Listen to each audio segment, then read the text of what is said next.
Alam niyo mga Bokatribs, nagugulat po ako ngayon sa inuugali po nitong si Senator Amy Marcos. Alam niyo kung ano po lumalabas sa kanyang mga salita at maging sa kanya pong mga iniisip. Isip-isipin niyo po mga Bokatribs, kamakailan sinabi po nito. Alam niyo po kung ano yun? Eto po at parang sinisira po niya ang Senado sa pamamaraan po ng kung ano-ano mga salita na kanya pong binibitiwan. Katulad po ng di umano ay pagsasawalang bahala daw po ng Blue Ribbon Committee sa mga katanungan daw po tungkol po dito po sa kasalukuyang kalalagayan ng korupsyon sa ating bansa.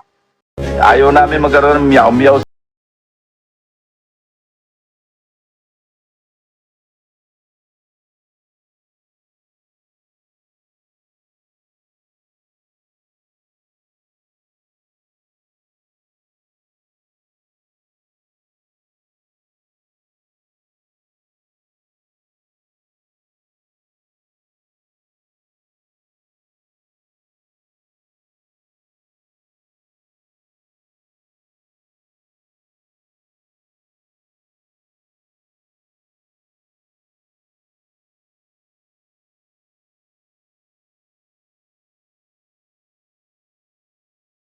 Pinagbabawalan sila. Di umano, ayon po kay Senator Amy, nagsasawalang kibo daw po ang mga senador. Partikular po ay yung pong Blue Ribbon Committee. Pagdating daw po sa mga katanungan yon, tila gusto raw pong pigilan at tila gusto pong baliwalain ang mga katanungan ng mga senador.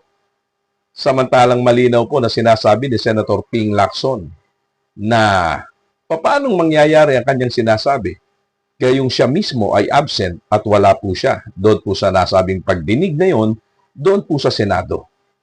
Nako, mukhang uti-uti na po talaga sinisira ni Senator Amy Marcos ang Senado sapagkat marahil po siguro o baka naman siguro nga may pagkakasangkot ang kanyang pangalan sa mga usapin ng korupsyon, partikular sa mga proyekto ng DPWH.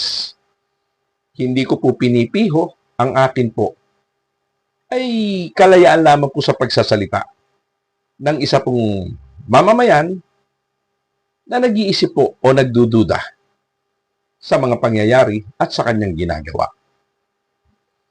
Abangan ang susunod na kabanata.